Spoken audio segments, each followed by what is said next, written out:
My take is, privacy is precious. I think privacy is the last true luxury. To be able to live your life as you choose without having everyone comment on it or know about. My CIA colleagues were smart, dedicated, funny, and creative. Yes, there was sometimes stifling bureaucracy, boredom, colleagues who never should have been there, and later, deeply disturbing stories of the CIA's involvement in torture. Still, I got to do work I thought was incredibly important and, many times, had fun doing it. The entire intelligence community is so bloated and so reliant on contractors. There's no question there's many tasks that make sense to outsource, and yet, we have followed blindly this dogma that if it's private contracting, it must be better. In many, many parts of the world, being a female, you're really just wallpaper.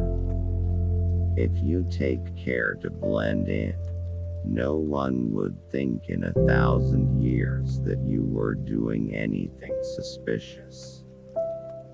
The human and environmental devastation caused by nuclear weapons, whether by testing, mistake, or malice, is the very reason we need to eliminate them altogether. I would never jeopardize classified information. I served my country well and loyally, and I had to sue the CIA on First Amendment grounds. These are issues we've been grappling with since the Constitution was written. How you hold your government to account for its words and deeds. It's all about power and the abuse of power. There is definitely a sense that when you, as a CIA ops officer, are handling assets, they are delivering to you their trust and their well-being. And you feel very protective of them, even if they're not very nice people. It's lonely. That's why, in many ways, the CIA is the world's biggest dating agency, I think. I imagine it's much like two actors that get married because they understand that universe. You know, I'm pretty sure the agency's divorce rate is rather high. I love my career. I thought, if I was lucky, I would retire as a senior intelligence officer, still working on the issues of counterproliferation. But that didn't happen. So, new chapter. Our critics would love nothing more for us to go away and just be quiet. And we won't give them that satisfaction. We have young children that, one day, when they understand more of what's happened and what's transpired, we want to be able to say to them, you know, we did our best. And we told the truth. How lucky are we to have Naomi Watts and Sean Penn playing us? We've seen the final cut now a couple times, and the scenes with the marriage fraying at the edges are still very difficult to watch.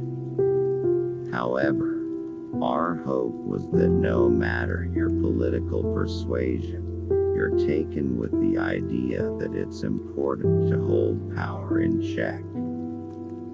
The intelligence community really is a vast bureaucratic entity, and it has been politicized in ways that are not effective for the gathering of intelligence and giving it to senior policymakers. When you work for the CIA or as a diplomat, or serve in the military, you're not serving as a Democrat or a Republican. You serve as an American, whatever your personal moral compass or political views might be. So that would describe me. When an issue is so fraught with partisanship, a special counsel provides some modicum of transparency and accountability rather than the veil of politics. Americans want to believe that we are a nation of laws, and no one is above them, including the president. Mr. Trump's and his associates' actions during his campaign and during his brief time in office are extremely troubling. If Russia did interfere in our election, and, by most accounts, they did, then it is imperative for the health of our democracy to have a thorough and unbiased investigation into the matter. When President Ronald Reagan negotiated some significant arms reduction deals with the then Soviet Union, he was considered a real hero, someone who was advocating for peace. I've been working with Global Zero. They are a great organization leading the resistance against nuclear war and the elimination of nuclear weapons. We don't have to sit by while Trump uses his enormous global platform to undermine our national security.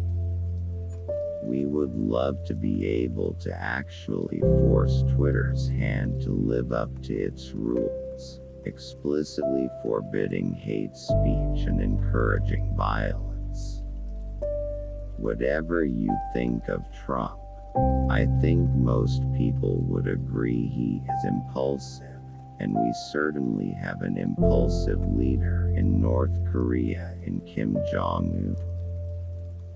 That's an unholy combination. I don't care if you are for having Mexico pay for the border wall, or you want to repeal and replace Obamacare, or if you want women to have complete access to reproductive rights. I don't care. The fact is, if you don't get the nuclear issue right, none of the other ones matter. Of course, the job has a lot of glamour, but it really is about being smarter than your average bear. Your mind is your best weapon. It's great when you're a good shot with an AK-47, but it's about being clever. There's a huge impact on national security and intelligence. The new normal is going to be more and more of these hacks, whether it's Target or Home Depot or the Office of Personnel Management or Jennifer Lawrence's nude photos. From a counterintelligence viewpoint, the OPM breach is really scary, but if we continue to see the erosion of purely commercial enterprises, where people lose confidence, the economy falters. Thanks for watching. Please subscribe.